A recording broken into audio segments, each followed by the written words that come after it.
नमस्कार, आप देख रहे हैं एनएमएफ न्यूज। आपके साथ मैं हूं नमता चौधरी। बरेली में आई लव मोहम्मद का बैनर लेकर जिस तरीके से कुछ दंगाइयों ने दंगा भड़काने की कोशिश की, उनका इलाज उत्तर प्रदेश की पुलिस ने कर दिया। लाठीचार्ज का वो वीडियो आपने देखा होगा जिसमें पुलिस दंगाइयों को खदेड़ती हुई नजर आई है।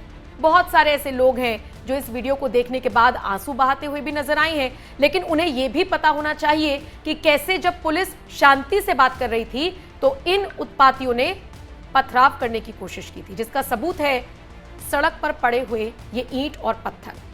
बहरहाल बरेली की हिंसा को बहुत जल्द नियंत्रित करने वाली यूपी पुलिस और यूपी पुलिस के बड़े बड़े अधिकारी गश्त कर रही हैं। हमने आपको एक तस्वीर दिखाई थी बरेली के एसएसपी अनुराग आर्य की, जिसमें वो घुड़सवारी करते हुए नजर आए, यानी कि घोड़े पर सवार होकर ही गश्त करते हुए नजर आए थे। अनुराग आर्य के इस अंदाज को हर किसी ने पसंद किया था। अब अनुराग आर्य ने, जो कि बरेली के एसएसपी हैं, उन्होंने एक प्रेस कॉन्फ्रेंस की और बरेली हिंसा के बाद कैसे कैसे मौलाना तौकीर रजा के खिलाफ एफआईआर हुई है, क्या क्या एक्शन लिए जा रहे हैं, किस किस के खिलाफ शिकायत दर्ज हुई है, पूरी लिस्ट पढ़कर अनुराग आर्य ने किस तरीके से बताई है। आइए उनका पूरा स्टेटमेंट आपको सुनवाते हैं ताकि बरेली हिंसा के बाद पुलिस क्या कुछ एक्शन ले रही है आपको बहुत हद तक समझ में आ जाए। जुमे की नमाज के बाद कुछ जगहों पे अलग अलग थाना क्षेत्रों में पुलिस और प्रशासन की जो ड्यूटियां लगी हुई थी, वहां पे कुछ लोगों के द्वारा हिंसक प्रदर्शन किया गया, जिसके संबंध में कल हम लोगों ने बताया था कि हम कठोर विधिक कार्रवाई सुनिश्चित करेंगे। उसमें हम लोगों के द्वारा अब तक कुल 10 एफआईआर दर्ज की गई है, जिसमें थाना कोतवाली में 5 एफआईआर दर्ज की गई है, थाना बारादरी में 2 एफआईआर दर्ज की गई है, थाना किला प्रेमनगर और कैंट में 1-1 एफआईआर दर्ज की गई है। इन दर्ज एफआईआरों में आज हम लोगों के द्वारा कुल 8 अपराधियों को, जो इस घटना में शामिल थे, 8 अभियुक्तों को गिरफ्तार करके जेल भेजा गया है। उनके नाम मैं आपको पढ़ के बता देता हूँ।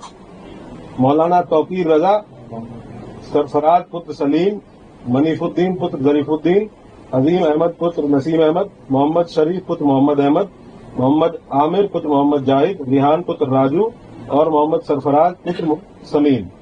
इन 8 लोगों को आज हम लोगों के द्वारा गिरफ्तार किया गया है और जो रिमांड मजिस्ट्रेट है उनके समक्ष पेश करते हुए न्यायिक हिरासत में इनको लिया गया है।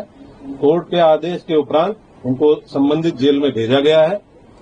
टोटल जो 10 एफआईआर दर्ज हुई है, उसमें जो प्रमुख एफआईआर है थाना कोतवाली की, इसके बारे में मैं आपको बता देता हूँ। एफआईआर नंबर 489/25, जिसमें भारतीय न्याय संहिता की धारा 109(1), 109(2), 118(2), 121(2), 189(5), 191(2), 195(1), 196(1), 196(2), धारा 223, 310(2), 324(5), 324(6), 61(2), धारा 62, आपराधिक कानून संशोधन अधिनियम धारा 7, सार्वजनिक संपत्ति नुकसान निवारण अधिनियम धारा 3 और सार्वजनिक संपत्ति नुकसान निवारण अधिनियम धारा 4। इन समस्त गंभीर धाराओं में जो हमारी प्रमुख एफआईआर है, जो खलील तिराहे पे घटना हुई थी, जिसमें जो पुलिस बल वहां पे लगा हुआ था, मजिस्ट्रेट्स जो वहां पे लगे हुए थे, इनके द्वारा बहुत संयमित तरीके से वहां जो भीड़ आई अचानक से, उसको रोकने का प्रयास किया गया, समझाने बुझाने का प्रयास किया गया। उसके बावजूद इस भीड़ के द्वारा बैरिकेडिंग को तोड़ के पुलिस बल के साथ दुर्व्यवहार करते हुए इस्लामिया कॉलेज पहुंचने के लिए प्रयास किया गया और उसके अंतर्गत पुलिस के ऊपर हमलावर हुए, पुलिस के ऊपर पथराव किया गया। वहां से हम लोगों के द्वारा जो सामग्री रिकवर हुई है उसके बारे में मैं आपको बता देता हूँ। ईंट पत्थर के टुकड़े भारी मात्रा में रिकवर किए गए हैं, चप्पल जूते भारी मात्रा में, पुलिस के टूटे हुए बैरिकेड रिकवर किए गए हैं। वहां से कुछ ब्लेड्स, खोखा कारतूस 12 बोर और 315 बोर के, जो संभवतः फायरिंग में यूज होंगे, वो रिकवर किए गए हैं। जिंदा कारतूस रिकवर किए गए हैं। एक तमंचा 12 बोर का, जो संभवतः वहां किसी उपद्रवी के पास से गिर गया था भगदड़ में, एक ये रिकवर किया गया है। अवैध चाकू, लाठी, डंडे और कुछ कांच की टूटी हुई बोतलों के टुकड़े, जिनसे पेट्रोल की बदबू आ रही है, जो संभवतः पेट्रोल भर के लाया गया था। ये सारी चीजें वहां से, जो घटनास्थल था खलील किराए का, वहां से बरामद की गई है। 2 वाहन क्षतिग्रस्त हुए हैं, गाड़ी संख्या यूपी 32 DB 3137 और एक मोटरसाइकिल, ये 2 वाहन क्षतिग्रस्त हुए हैं। अभी 8 लोगों को हम लोगों ने गिरफ्तार किया है। टोटल हम लोगों ने 39 लोगों को अब तक हिरासत में लिया है। 8 लोगों को गिरफ्तार करके न्यायिक हिरासत में भेज दिया गया है, जेल भेज दिया गया है। बाकी जितने लोग हैं उनसे हम लोग जो विधिक प्रोसीजर है पूछताछ करते हुए, क्योंकि ये भी बहुत आवश्यक है कि हम इन्वेस्टिगेशन के दौरान ये पता करें कि जो ग्राउंड पे लोग मौजूद थे जो अलग अलग चौराहों पे पुलिस के साथ मिसबिहेव कर रहे थे, पुलिस के ऊपर हमलावर थे, पथराव कर रहे थे, और इनके पीछे कौन व्यक्ति था जो इनसे लगातार संपर्क में रहते हुए इनको ये करने के लिए उकसा रहा था। तो उस बिंदु पे इनसे पूछताछ की जा रही है। इनके मोबाइल फोन जिन जिनके रिकवर किए गए हैं, उन मोबाइल फोन से भी एविडेंस कलेक्शन किया जा रहा है। हम लोग लगातार ये सुनिश्चित करेंगे कि जो भी अभियुक्त इस घटना में शामिल थे, इन 10 FIRs में जो भी अभियुक्त शामिल थे, उन सभी की पहचान सीसीटीवी फुटेज के माध्यम से, जो हमारा मैनुअल इंटेलिजेंस होता है उसके माध्यम से, टेक्निकल इंटेलिजेंस के माध्यम से, और जो हमारे अभिसूचना विभाग है उसके माध्यम से हम लोग एकत्र करेंगे। और जितने भी लोग शामिल थे प्रत्यक्ष या अप्रत्यक्ष रूप से, उनकी गिरफ्तारी और उनके विरुद्ध कठोर कार्रवाई, जैसा कि माननीय मुख्यमंत्री जी और शासन की मंशा है। अपराध के विरुद्ध जीरो टॉलरेंस, कानून व्यवस्था की स्थिति एकदम दुरुस्त रहे, उसको कोई किसी भी प्रकार से बिगाड़ ना पाए, और बिगाड़ने वालों के विरुद्ध जीरो टॉलरेंस, इस पे हम लोग कार्रवाई सुनिश्चित करेंगे।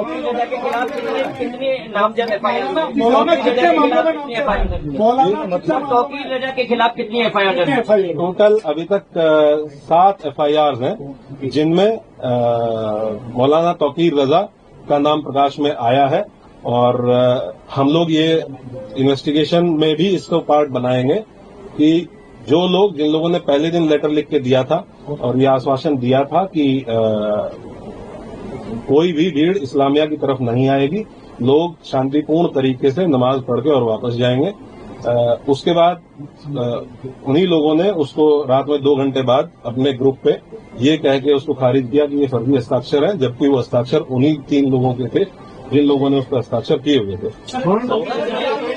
क्या ये पूरा इन्वेस्टिगेशन में अब तक क्या शामिल निकल के सामने आया है, और क्या बाहर के लोग भी बरेली में जो हिंसा हुई है उसमें शामिल? ये डेफिनेटली, क्योंकि ये लगभग 7 दिन से इस चीज की अपील की गई थी, और 7 दिन से लगातार पुलिस और प्रशासन के लोग, डीएम साहब और मेरे द्वारा लगातार संवाद स्थापित किया गया।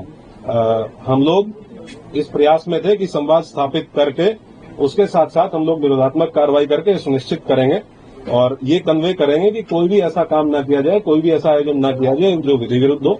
इसके लिए सभी धर्मगुरुओं से संवाद स्थापित किया गया, जनप्रतिनिधियों से संवाद स्थापित किया गया, लेकिन उसके बावजूद भी जिन लोगों के द्वारा ये किया गया उनके विरुद्ध हम लोग कठोर कार्रवाई बिल्कुल इंश्योर करेंगे। जो भी लोग इसमें, ये तो ऑब्वियस सी बात है कि आजकल जो लोग व्हाट्सएप से इसमें संपर्क में थे, हमारी इन्वेस्टिगेशन के दौरान ये भी तथ्य प्रकाश में आए हैं कि कुछ बाहर के आपराधिक तत्व, इस जनपद से बाहर के कुछ आपराधिक तत्व इस जुलूस में शामिल हुए, इस आयोजन में शामिल हुए थे, जिनके द्वारा इस तरह की समस्या पैदा की गई। उनके बारे में भी हम अभी सूचना संकलन कर रहे हैं। ये भी ज्ञात हुआ है कि इसमें एक नदीम नाम का व्यक्ति ये लगातार फोन पे संपर्क में था और इससे व्हाट्सएप कॉल के माध्यम से लोगों की बात हो रही थी और इसके द्वारा भी वहां लोगों को हाँ, ये वही व्यक्ति है जिसके सिग्नेचर थे उस कागज पे जो पहले दिन अपील जारी की गई थी, और ये अभी फरार है। पुलिस की टीम में चौकी ने वीडियो जारी करके बरेली जगह बिगाड़ने की कोशिश की। पुलिस ने अज्ञात है कितने नाम दर्ज हैं? क्योंकि हम लोगों ने टोटल 10 FIR दर्ज की हैं, तो उसमें अलग अलग जहाँ जहाँ घटना स्थल है, जहाँ जहाँ पे जो घटनाएं हुई हैं, उसमें अलग अलग लोग कितने में टोटल 7 FIRs हैं, जिनमें इनका विधिक प्राविधान के अंतर्गत जो भी कार्रवाइयाँ पॉसिबल हैं वो सब कार्रवाइयाँ सभी के विरुद्ध इंश्योर की जाएंगी। पिछला इतिहास भी निकाला जाएगा तमाम पहले हम लोग सभी अभियुक्तों का आपराधिक इतिहास निकालेंगे, पुराने मुकदमे ये देखेंगे कि उन पुराने मुकदमे की वर्तमान में कोर्ट में क्या स्थिति है, ट्रायल में क्या स्थिति है, और उनमें हम लोगों के स्तर से क्या और तेजी लाई जा सकती है, इसके बारे में भी काम करेंगे।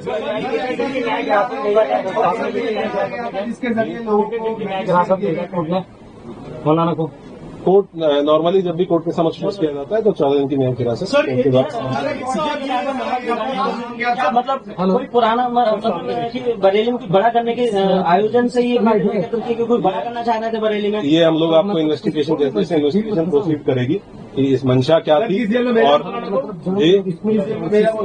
यहाँ का जुरिस्डिक्शनल जेल बरेली जेल है और जो यहाँ पे रिमांड मजिस्ट्रेट है उनके द्वारा उनको बरेली जेल में आपने बताया कि तमंचा भी बरामद हुआ है। क्या इस पूरे इंसिडेंट में फायरिंग हुई है? पहला सवाल ये। दूसरा, पुलिस वालों को भी चोटें आई हैं, क्या उनको भी छर्रे लगे हैं? और कितने पुलिस वाले ऐसे हैं जो अभी घायल हैं?